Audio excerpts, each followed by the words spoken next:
ਜ਼ਿਮੀਦਾਰ ਕੀ ਕਰੇ ਵੀ ਮੈਂ ਆ ਮਰੀਜ਼ ਬੰਦਾ। ਜ਼ਿਮੀਦਾਰ ਦਾ ਬਣ ਸੀ ਕੀ? ਇਹ ਕੋਈ ਗੱਲ ਦੱਸੋ ਨਾ ਵੀ ਜ਼ਿਮੀਦਾਰ ਦਾ ਬਣ ਸੀ ਕੀ? ਜ਼ਿਮੀਦਾਰ ਦਾ ਕੀ ਬਣਨਾ? ਮਕਬਰਾ ਬਣਨਾ ਹਲਾ ਜਦੋਂ ਪੂਰੀ ਕੋ ਨਹੀਂ ਪਾਉਣੀ। ਹਲਾ ਦੇਣੀ ਸਸਤੀ ਹੈ ਤੇ ਲੈਣੀ ਮਹਿੰਗੀ ਹੈ। ਲੈਣੀ ਮਹਿੰਗੀ ਹੈ ਤੇ ਉਹਦਾ ਮੁੜ ਕੋ ਫਾਇਦਾ। ਹੁਣ ਮੁੰਜੇ ਯਾਦ ਹੁਣ ਮੁੰਜੀ ਦਾ ਕੋਈ ਹੁੰਦਾ ਨਾ 10,000 ਰੁਪਇਆ ਰੇਟ। ਹਾਂ ਤੇ ਮੁੜ ਦਾ ਜ਼ਿਮੀਦਾਰ ਨੂੰ ਵੀ ਆਂਦੇ ਵੀ ਮੀਆਂ ਤੂੰ ਚੁੱਪ 14-15,000 ਦੀ ਖਾਦ ਦੀ ਬੋਰੀ ਲੈ ਕੇ ਲਾ ਕਣਕ ਨੂੰ ਲਾ ਪਾਣੀ ਨਾ ਵਿਖਾ ਉਤਰਾ ਪਿਆ ਵਿੱਚ ਤੇ ਮੁੜ ਪਾਣੀ ਵਿਖਾ। ਲੋ ਜੀ ਸਾਜਦ ਬੱਟੀ ਟੋਕਾ ਤਿਆਰ ਕਰਦਾ ਪਿਆ। ਕਸ ਕਸਾ ਕੇ ਤੇ ਮਾਲ ਡੰਗਰ ਦੇ ਪੱਠੇ ਕੁਤਰਨੇ ਸੂ ਸਿਆਲੀ ਦੇ ਆਦੇ ਤਾਂ ਲੈ ਗਿਆ ਸਾਜਦ। ਕੀ ਕਰੀਏ ਚੜਦਾ ਤੇ ਲਾਂਦੇ ਦਾ ਸੋਰੀ ਕੋਈ ਨਹੀਂ ਲੱਗਦਾ। ਸਾਰੀ ਦਿਹਾੜ ਬਾਜੜੀ ਹੈ। ਜਿਹੜਾ ਮੋਸੇ ਬਿਜਲੀ ਨੂੰ ਆਖਿਆ ਕਰੋ ਵੀ ਛੇਤੀ ਕਰੇ। ਉਹ ਨਾ ਤਾਂ ਅਸੀਂ ਉਹਦਾ ਬਿਜਲੀ ਰੱਖ ਲਿਆ ਤੇ ਪਰ ਗਿਆ ਅਗਲੇ ਆਲੂ ਵੀ ਸਾਡੇ ਇਲਾਕੇ ਦੇ ਵਿੱਚ ਖਰਬੂਜ਼ਾ ਬੜਾ ਗੱਡਿਆ ਜਾਂਦਾ ਤੇ ਖਰਬੂਜ਼ੇ ਦੀ ਤਿਆਰੀ ਵਾਸਤੇ ਨਾ ਇਹ ਵਾਂਸ ਦੀ ਸੋਟੀ ਆਈ ਪਈ ਹੈ। ਇਹ ਸੰਭਾਲ ਤੇ ਰੱਖੀ ਹੋਈ ਹੈ ਮਾਲਕਾਂ ਨੇ। 2-2 3-3 ਸਾਲ ਕੱਢ ਜਾਂਦੀ ਹੈ ਤੇ ਮਾਲ ਨੂੰ ਪੱਠਿਆਂ ਦੀ ਬੜੀ ਬਾਂਡ ਆ ਗਈ। ਛਟਾਲਿਆ ਜੇ ਨਿਕੇਰੇ ਨੇ ਉਹ ਵੀ ਵੇਖਨੇ ਆ ਪੱਠੇ ਖਲੋਤੇ ਨੇ।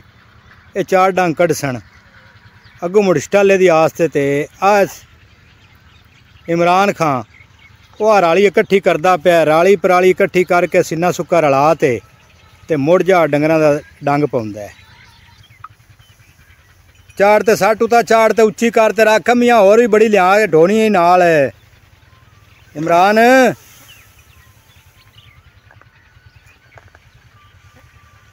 ਪਿਛਾ ਕਿੰਨੀ ਕੁ ਰਹਿ ਗਈ ਜੇ?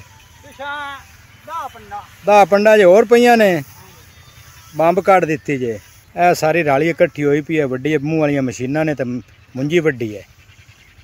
ਅਗਾ ਬੋਂ ਦੀ ਦਾੜ ਵੀ ਖਲੋਤੀ ਹੈ। ਛਟਾਲਾ ਵੀ ਤੁਹਾਨੂੰ ਵਿਖਾਣੇ ਤੇ ਇੱਕ ਹੋਰ ਇੱਥੇ ਮਾਟ ਗਰਾਸ ਗੱਡਿਆ ਹੋਇਆ ਜਿਹੜਾ ਪੱਠਾ ਮੁੱਕਦਾ ਹੀ ਨਹੀਂ ਉਹ ਵੀ ਤੁਹਾਨੂੰ ਵਿਖਾਣੇ।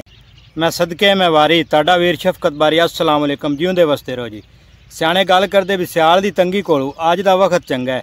ਰਲ ਮਿਲ ਕੇ ਬਿਰਾ ਰਾਲੀ ਇਕੱਠੀ ਕਰਦੇ ਪਏ ਨੇ ਤੇ ਡੋ ਤੇ ਇੱਕ ਜਗ੍ਹਾ ਤੇ ਰੱਖਦੇ ਪਏ ਨੇ ਵੀ ਸਿਆਲ ਦੇ ਵਿੱਚ ਸਾਡੇ ਡੰਗਰ ਔਖੇ ਨਾ ਹੋਵਣ, ਡੰਗਰਾਂ ਨੂੰ ਬਾਂਡ ਨਾ ਆਵੇ ਸੁੱਕੇ ਤੋਂ। ਲਓ ਜੀ ਇਹ ਉਹ ਮਾਟ ਗਰਾਸ ਹੈ। ਖਾਲੇ ਦੇ ਉੱਤੇ ਨਾ ਇਹ ਤੋੜ ਤਾਂ ਹੀ ਮਾਟ ਗਰਾਸ ਗੱਡਿਆ ਹੋਇਆ ਹੈ। ਇਹ ਵੱਢਦੇ ਜਾਓ ਮਗਰੂ ਮੋੜ ਉੱਡਾ ਹੋਇਆ ਜਾਂਦਾ। ਪਾਣੀ ਖਾਦ ਲਾਈ ਆਓ। ਇਹ ਵੇਖੋ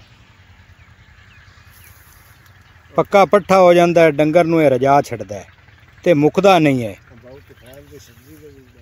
ਉਹ ਅਗਾਂ ਸਬਜ਼ੀ ਗੱਡੀ ਖੜੀ ਹੈ ਸਾਡੇ ਬਾਊ ਵੱਡੇ ਮਲਕ ਤਫੈਲ ਸਾਹਿਬ ਦੀ।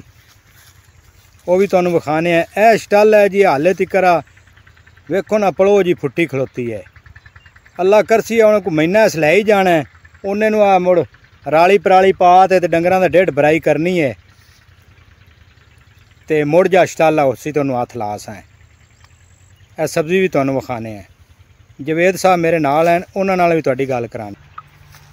ਲਓ ਜੀ ਇਹ ਕਿਆਰੀ ਬਣੀ ਖਲੋਤੀ ਹੈ ਸਬਜ਼ੀ ਦੀ। ਪਾਲਕ ਗੱਡੀ ਹੋਈ ਹੈ, ਥੋਮ ਵਿੱਚ ਗੱਡਿਆ ਹੋਇਆ, ਦਾਣੇ, ਮੂਲੀਆਂ, ਗਾਜਰਾਂ। ਜਵੇਦ ਇਹ ਭਾਈ ਜੀ ਥੋਮ ਗੱਡਿਆ ਹੋਇਆ ਹੈ। ਅੱਛਾ ਤਮਾਕੂ ਦੀ ਪਨੀਰੀ ਗੱਡੀ ਹੋਈ ਹੈ ਜੀ। ਗਾਜਰਾਂ ਗੱਡੀਆਂ ਹੋਈਆਂ ਨੇ।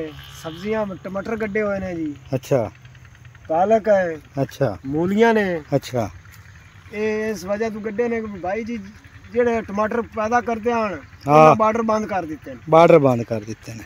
ਅਸੀਂ ਹੁਣ 700 ਨੂੰ ਕਿਲੋ ਲੈ ਕੇ ਨਹੀਂ ਖਾ ਸਕਦੇ। ਨਹੀਂ ਖਾ ਸਕਦੇ। ਆਪ ਹੀ ਗੱਡ ਲੈਣੇ। ਆਪ ਹੀ ਗੱਡ ਲੈਣਾ ਔਖੇ ਸੌਖੇ ਹੋ ਕੇ ਬਾਊ। ਚਲੋ ਕੋਈ ਅੱਧੀ 75 ਤਾਂ ਅਸੀਂ ਨਾ ਸਬਜ਼ੀ ਸਹੀ ਹੈ। ਨਹੀਂ ਤਾਂ ਰਾਤ ਨੂੰ ਮਰਚਾ ਗੋਲ ਕੇ ਟੁਕਰ ਖਾ ਲਈ ਸਾਂ। ਚੰਗੀ ਗੱਲ ਹੈ। ਲੇਕਿਨ 700 ਨੂੰ ਕਿਲੋ ਨਹੀਂ ਲੈ ਜਾਂਦੇ। ਇਹ ਦੇਸੀ ਮੂਲੀ ਗੱਡੀ 'ਚ ਇਹ ਦੇਸੀ ਮੂਲੀ ਬਾਈ ਜੀ ਗੱਡੀ। ਪਾਲਕ ਵੀ ਚੰਗੀ। ਹਾਂਜੀ ਇੱਕ ਨੰਬਰ। ਇੱਕ ਨੰਬਰ। ਚਲੋ ਘਰ ਦੇ ਖਾਵਣ ਜੋਗੀ ਹੋ ਗਈ। ਦਾਣੇ ਵੀ ਗੱਡੇ ਨੇ ਮੰਡੀ ਦੇ। ਦਾਣੇ ਗੱਡੇ ਨੇ ਵੀ ਉਹ ਆ ਦਾਣਾ ਚੰਗੀ ਸ਼ਾਇ ਹੈ। ਮੰਡੀ ਤੇ ਤਾਂ ਜਾਵੀਏ ਤਾਂ ਅਗਲੇ ਭਾਈ ਜੀ ਆਂਦੇ 600 ਦੀ ਗੁੱਟੀ ਹੈ। ਹਲਾ ਐਸਾ ਲੁੱਟ ਪਈ ਖੜੀ ਹੈ ਵੀ ਸਾਰੀ ਜ਼ਿੰਦਗੀ ਅਸੀਂ ਜੂ ਜੰਮਿਆ ਤੇ ਇਤਨੇ ਦਾਣੇ ਨਹੀਂ ਮੰਗੇ ਵੇਖੇ ਜੀ। ਸਰੋਂ ਚ ਗੱਡੀ ਹੈ, ਕਮਾਨ ਚ ਗੱਡਿਆ, ਮਕਈ ਚ ਗੱਡੀ ਹੈ। ਹਲਾ ਇਹ ਚਾਰਾਂ ਨੇ ਬਾਲਾਂ ਦਾ ਖਰਚਾ ਪਾਣੀ ਬਣਾ ਲੈਨੇ ਆ। ਚਲੋ ਚੰਗੀ ਗੱਲ ਹੈ। ਹਿਸਾਬ ਹੋਇਆ ਖੜਾ ਵੀ ਸਕੂਲੇ ਬਾਲ ਖਲੀਏ ਨਾ ਤਾਂ ਅਗਲੇ ਆਂਦਰ ਪਹਿਲੇ ਫੀਸ ਦਿਓ ਬਈ। ਹਾਂ ਤੇ ਜੇ ਫੀਸ ਹੋਵੇ ਤਾਂ ਵਰਦੀ ਲੈ ਕੇ ਨਹੀਂ ਆਏ ਨੇ। ਜ਼ਿਮੀਦਾਰ ਔਖਾ ਹੈ। ਜ਼ਿਮੀਦਾਰ ਕੀ ਕਰੇ ਵੀ ਮੈਂ ਆ ਮਰੀਜ਼ ਬੰਦਾ। ਜ਼ਿਮੀਦਾਰ ਦਾ ਬਣ ਸੀ ਕੀ? ਇਹ ਕੋਈ ਗੱਲ ਦੱਸੋ ਨਾ ਵੀ ਜ਼ਿਮੀਦਾਰ ਦਾ ਬਣ ਸੀ ਕੀ? ਜ਼ਿਮੀਦਾਰ ਦਾ ਕੀ ਬਣਨਾ? ਮਕਬਰਾ ਬਣਨਾ। ਹਲਾ ਜਦੋਂ ਪੂਰੀ ਕੋ ਨਹੀਂ ਪਾਉਣੀ। ਹਲਾ ਦੇਣੀ ਸਸਤੀ ਹੈ ਤੇ ਲੈਣੀ ਮਹਿੰਗੀ ਹੈ। ਲੈਣੀ ਮਹਿੰਗੀ ਹੈ ਤੇ ਉਹਦਾ ਮੁੜ ਕੋ ਫਾਇਦਾ।